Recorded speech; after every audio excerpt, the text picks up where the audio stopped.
Plato adalah salah satu filsuf terbesar dalam sejarah pemikiran manusia, dan gagasannya tentang hukum tetap relevan hingga hari ini. Lahir pada 427 sebelum Masehi di Athena, ia tumbuh di tengah gejolak politik yang membuatnya mempertanyakan bagaimana keadilan bisa diwujudkan dalam masyarakat.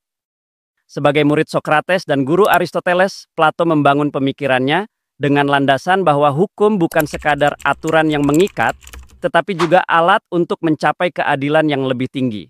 Dalam karyanya The Republic, Plato mengajukan konsep philosopher king, di mana seorang pemimpin ideal adalah seorang filsuf yang memiliki kebijaksanaan dan pemahaman mendalam tentang keadilan. Baginya, hukum harus lebih dari sekedar alat kontrol sosial. Ia harus menjadi sarana membentuk masyarakat yang baik dan harmonis.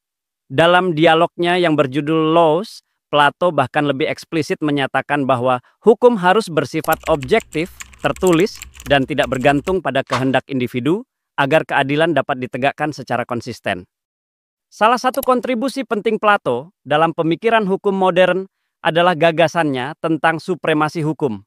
Ia percaya bahwa hukum harus berdiri di atas semua orang, termasuk penguasa, untuk mencegah tirani dan ketidakadilan. Konsep ini menjadi dasar bagi prinsip rule of law dalam sistem hukum modern, di mana kekuasaan negara dibatasi oleh hukum dan semua warga negara, termasuk pejabat, harus tunduk pada aturan yang sama. Selain itu, Plato menekankan pentingnya preambule dalam setiap hukum. Ia berpendapat bahwa undang-undang harus diawali dengan pengantar yang menjelaskan tujuan dan alasan keberadaannya.